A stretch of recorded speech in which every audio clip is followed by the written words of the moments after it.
Okay, thank you. So this is such an exciting place to be talking about this topic, and Ruth is such an exciting person to be part of this conversation. And I just want to give us maybe a little bit of a setup as someone who's been following South African copyright law for a very long time.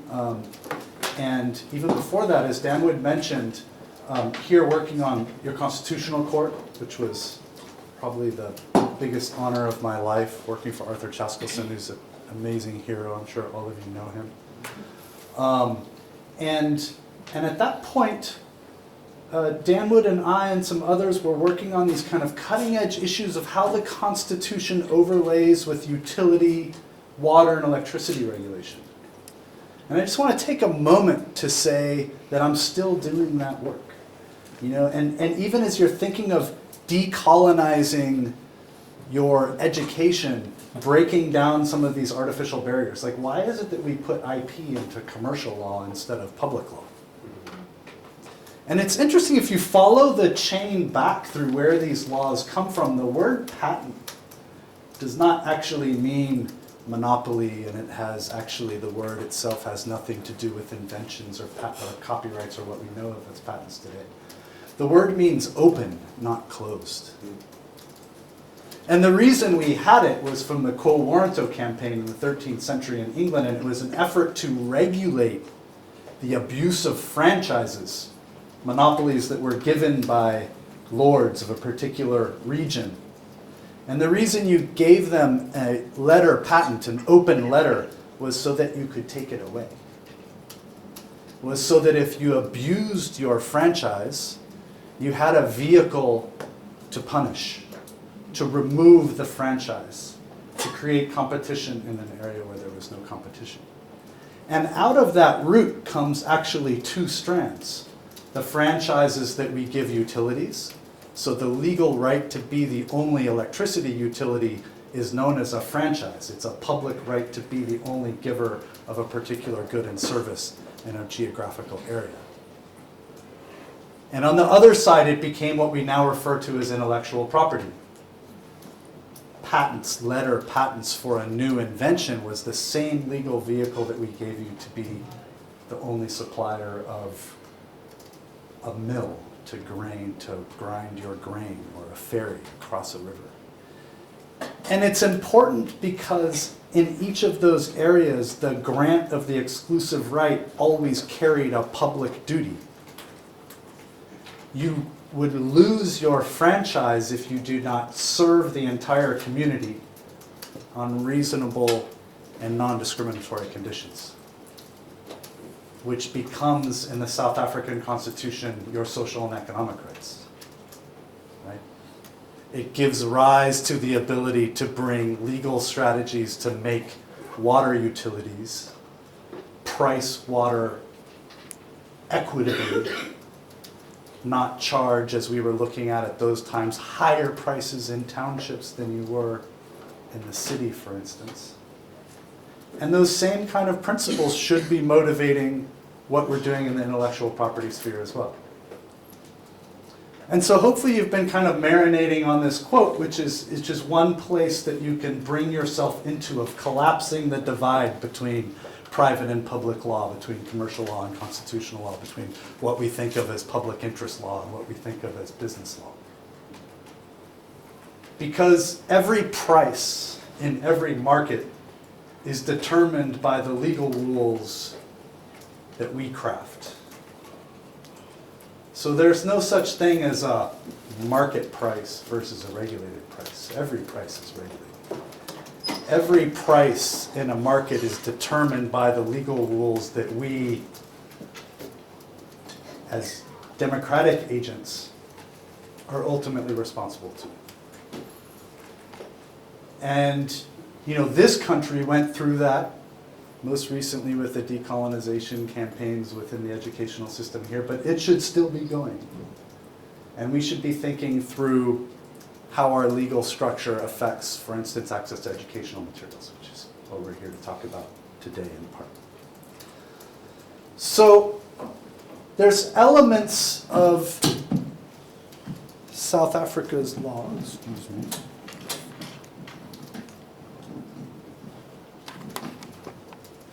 Elements of South African law that South Africa's copyright law that people have been looking at through this kind of decolonization terms. And now I'm using the terms that Recreate has been using to describe what they're pushing for as positive reforms in the bill. And each of these has a material component. And basically the overall setup is that within the system of distribution of books and music and other copyrighted goods, there are today a small number of multinational monopolies that govern the distribution layer. There's essentially 5 big publishers that monopolize about 70% of the global publishing industry, and the South African publishing industry as well. There's 3 big labels that monopolize 70% of music distribution, and music distribution in South Africa as well. And if you look at different elements of South Africa's copyright law, which nominally is supposed to be protecting the interests of authors, it's actually written in ways that provide more protection to those intermediaries than it does to the actual authors themselves. And also lacks some important flexibilities, exceptions, etc., for public interest concerns. So in ownership, ownership automatically defaults to the commissioning party for many works instead of the author themselves. The law allows free assignment of your copyright, which is a good thing. But when you're assigning your copyright to a monopoly, you have very little bargaining power. And so you often sell for a very low price, and then the royalties that are made on the work over time go to that intermediary instead of the author themselves. And so it lacks what we would call a reversion right, a right for that copyright to come back to the author. In earning, you may have seen a lot of the disputes around collective management organizations who then again, they take the rights and they charge the users, and then their job is to distribute the royalties back to the authors, but they often don't do that very well. And the governance of those systems is not very well regulated in South Africa, so many of the organizations are actually dominated by the publishers and labels instead of the authors. And then finally, one of the big debates is around the right to create. Do we have enough exceptions to reuse material as creators to create new works? So the context of the South Africa copyright, which addresses all of these items in various detail, and now I'm talking on the right to create side, the exceptions that we have in copyright to reuse materials in various ways, is that there's an overall trend as countries amend their law to create more open exceptions. Exceptions that apply to more uses, more rights by different kinds of users. And part of that is because we're in this technological environment where if you have very restrictive use rights, it doesn't capture what we're really doing. So many laws around the country, South Africa is not one, that has an educational right that allows reprographic copies of a single excerpt of a work for classroom use. So what does that not cover? That doesn't cover putting something on the web so you can use it at home. You're no longer in the classroom. That's not a reprographic copy, and it's not a single copy, right? So you need more open exceptions that apply to more kinds of rights, more kinds of works, more kinds of users in order to be adaptable as technology changes and as our use changes. So more open rights are better for enabling the digital environment, for in the education system, for enabling teaching and learning, those uses that we need. And so again, what you find, and this is from a study that we did of about 40 different countries looking at a timeline from 1970 until 2014, and it captures kind of the digital revolution, is that all countries, as they amend their amend their copyright, take this lesson and make their exceptions a little more open over time. But you see there's a huge gap. The wealthier countries are moving towards more open exceptions much faster than the developing countries. So we call this a development gap. If you took it just kind of on a timeline and kind of compared where we were, you'd have to go back about 30 years in these average of developing countries in order to get to the point at which the more industrialized countries were at that time. So South Africa specifically, here's where you are now in our list. Fourth from the bottom. And you can look and see some of the kind of patterns. So within this chart, and it's just the countries we've studied, but the USA stands at the top. It has the most flexible exceptions environment by virtue of what we call a fair use right. A fair use right is a general open public interest exception to the copyright. And essentially it says you may use any work by any user for any purpose as long as that use passes a fairness test. And the key element of is comparing the use itself, the interests of the user and of society, against any impact to the market of the work itself. So if you're doing an activity that causes no economic impact, then you pass the test very easily. Internet search. What does internet search do? Internet search makes a copy of everything on the internet. Everything on the internet is copyrighted. Copyright automatically vests at the moment of expression. So to make a copy of everything on the internet, you need an exception. You don't currently have one. But fair use is one. And fair use will also encompass the next big technological revolution that we have that also uses copyright works in some ways that doesn't take away from the market of the author, but that we haven't thought of today. So, problem number 2. I mentioned that these markets tend to be dominated by monopolies, and that we give them franchises to be the only particular server, the only particular supplier of that book, for instance, whatever it is that's covered by copyright. And monopolization causes particular problems in developing countries. So your economics textbook will tell you that what monopolists do is they raise prices and they reduce output, right? So we all know that. They'll sell less of the items and they'll sell them at the higher price. And to some level, this is discussed as kind of the incentive of why we give intellectual property, to give you a little bit of market power. But that market power operates very differently depending on the shape of your market. So these are demand curves on the left side. And they're demand curves for the United States versus the demand curve in South Africa. And they're based on income distribution. So those are deciles of income distribution. So if everybody wanted pretty much the same thing, everybody wants to buy the textbook for your class that's required for the test, then you would expect that everybody has essentially the same willingness to pay, and it's going to be the ability pay that sets the price in the market.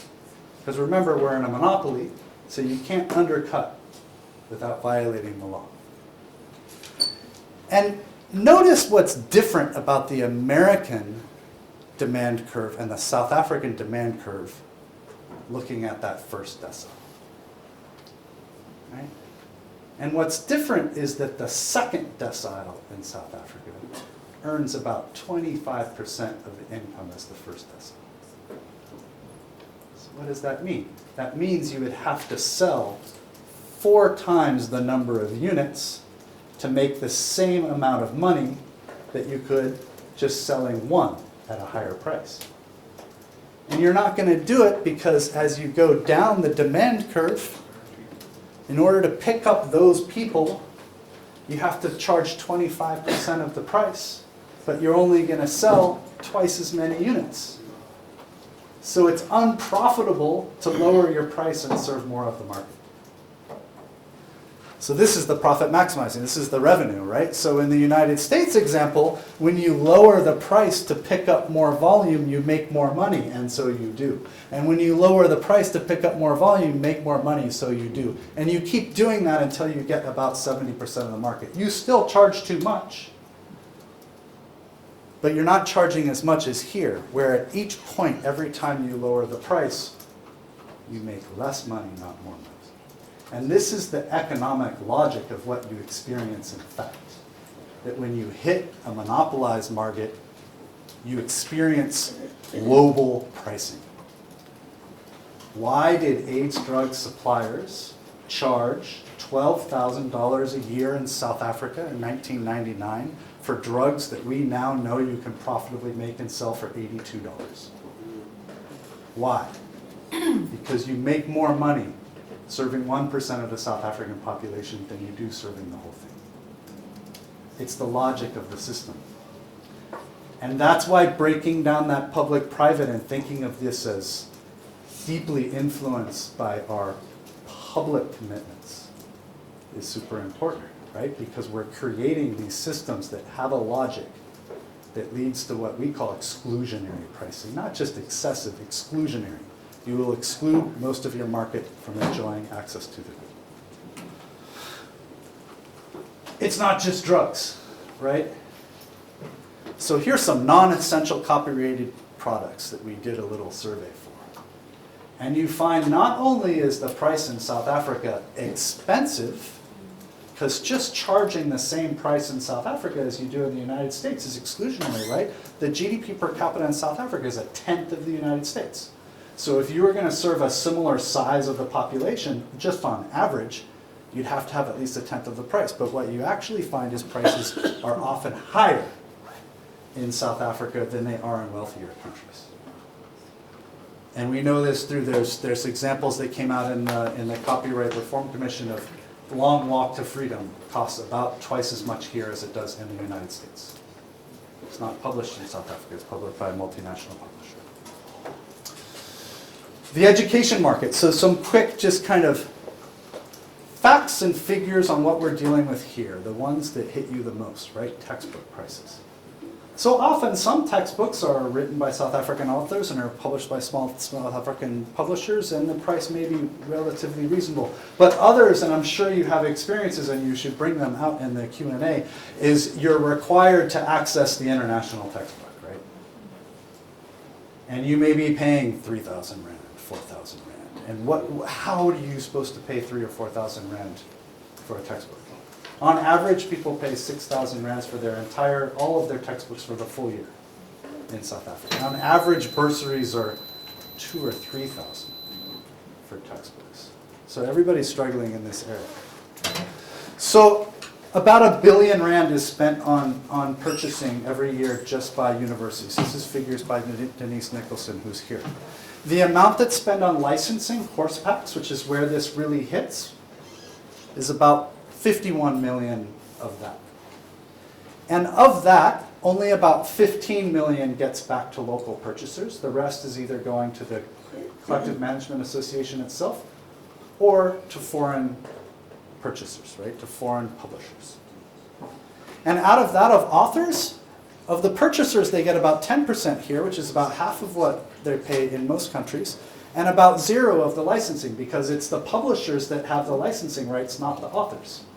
So very little, if any, of the money that comes from this 51 million goes to the authors, who are supposed to be the core copyright, right? And so, for instance, the University of Witwatersrand, I don't know if UCT number, spends about 5 million a year on licensing and gets back to Wits Press about 250,000 a year. And so this opens up this kind of policy question of like, is this what we want to do? So do we want to have really strong copyright rules on licensing so we make sure that we keep capturing and growing that market, most of which goes abroad and almost none of which goes to authors? Or would we like to convert this into savings and figure out different ways to spend that money that advances us all? More open access publishing, hiring authors directly to publish books that could be released for free, etc. But this is the space that is being opened now. And it's being opened because the law, and this is a quick rundown of some of the existing provisions, but probably most interesting to you is the education rights. The education rights in the bill says, if this bill goes forward and passes into law, sitting on the president's desk now, course packs will no longer be licensed. You won't have to license, the university will not have to pay for excerpts that are included in course packs, which they do now. That's that 51 million rand number. And lots of countries do this. It's a choice whether you want to include that into your law or not. And it also says, and this is kind of to some degree the radical and definitely controversial part, if you're a supplier, if you're a rights owner and you're not serving South Africa on reasonable and non-discriminatory terms, remember where that comes from? Quo warranto, 13th century, right? Bringing those norms right back into the law. If you're not serving South Africa on reasonable and non-discriminatory terms, either because your book is out of print or because you're excessively pricing in the market, then for educational uses, you may copy the whole book. So you'll probably see in a lot of the press, there's a lot of publishers are up in arms about this because it's definitely a attack.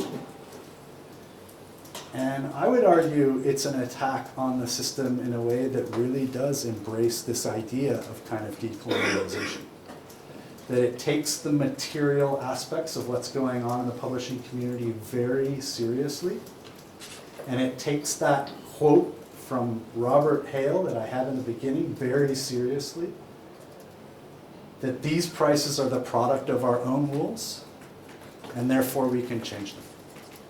And so I think that's the context I want to leave you with on where we are in this specific copyright debate now, and turn it over to Ruth to even give you kind of a broader concept of where this comes from and how it ties in to larger narratives of decolonization. So Ruth, welcome. Welcome back to South Africa. We're so happy you came, and I'm going to turn it over to you.